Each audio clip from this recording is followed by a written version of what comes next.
et bienvenue dans ce canapé. Ici le thème abordé c'est l'analyse du portefeuille client et l'énoncé est le suivant.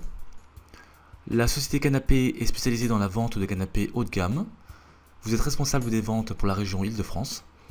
Vous souhaitez étudier le portefeuille client à l'aide du tableau suivant qui montre les chiffres d'affaires de l'ensemble de votre portefeuille. On a donc ici un petit tableau avec donc des références clients et des chiffres d'affaires correspondants. Et le travail à faire est le suivant, analyser le portefeuille client selon la loi des 20-80. Alors petit rappel, c'est ce modèle de Pareto, la loi des 20-80 consiste en fait à segmenter et à séparer donc en deux parties, votre portefeuille client. Donc ici on va avoir 20% des clients qui vont rapporter 80% du chiffre d'affaires et à l'inverse, 80% des clients vont rapporter uniquement, entre guillemets, 20% du chiffre d'affaires. Donc pour ce faire, on va réaliser un tableau dans lequel on va mettre en évidence tout d'abord, bien entendu, les chiffres d'affaires donc par ordre décroissant. C'est très important de commencer par cela, sinon votre tableau sera faux et le résultat également. Donc première chose à faire, calculer donc les chiffres d'affaires ou alors les classer simplement donc par ordre décroissant. Ensuite, on pourra continuer à mettre donc le client donc en face et on va faire différents calculs en fonction donc du chiffre d'affaires et en pourcentage. Voyons voir comment. Donc je me dirige ici vers la partie proposition de correction. On va simplement mettre d'abord classement donc des chiffres d'affaires par ordre décroissant.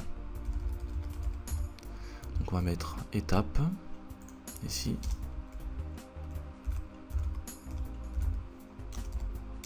Donc classement des chiffres d'affaires par ordre décroissant au niveau des étapes. Ensuite, on va calculer les pourcentages correspondants en cumul. Alors on va mettre calcul de pourcentage, donc cumulé. On va voir comment. Donc voici ce tableau, on a commencé. On a commencé par indiquer, comme je vous l'ai dit tout à l'heure un instant, donc ici les chiffres d'affaires par ordre décroissant, très important, première chose à faire. On va ensuite ici remplir les références clients.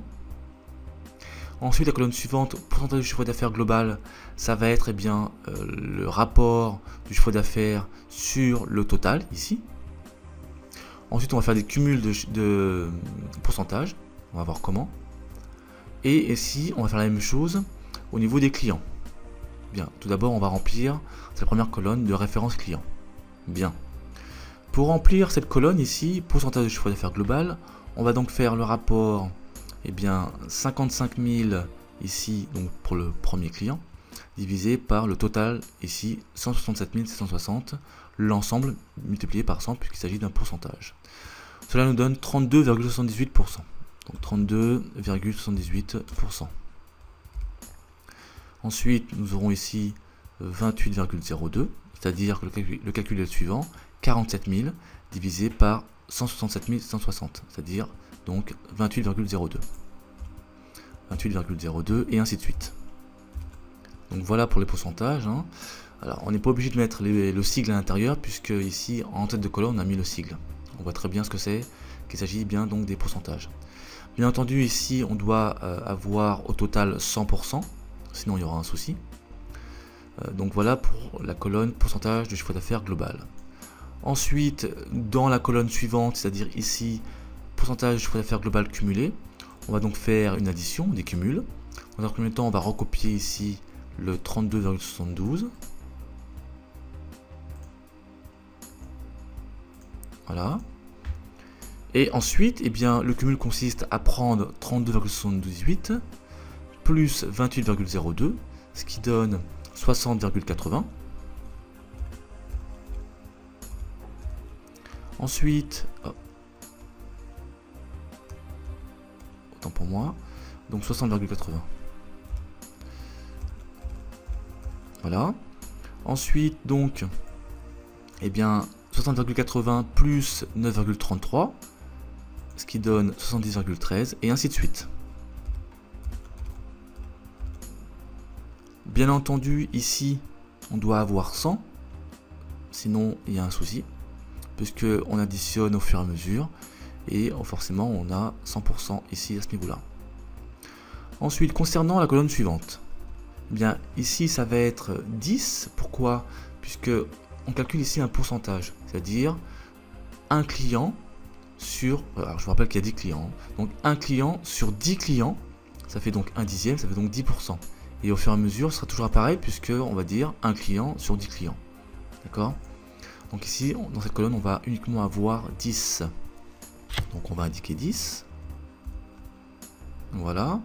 Il ne faut pas oublier ici de faire le total. Bien entendu, on va avoir ici 100, puisque ce sont des pourcentages. Et forcément, au total, on doit avoir toujours 100%. Donc ici, j'indique 100. Et finalement, en dernière colonne, ici, nombre de clients au pourcentage cumulé. Eh bien, ça va être comme tout à l'heure, on va d'abord récupérer le premier élément ici, 10. Voilà. Cet élément-là plus celui-ci, ce qui nous donne 20.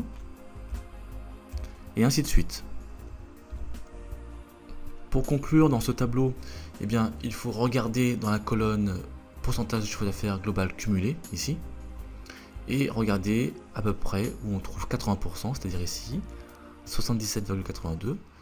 On va donc dire que les clients dont les références sont les suivantes, donc AZ, PO, PO et ZN, rapportent à peu près donc 80% du chiffre d'affaires, pour être exact 77,82%.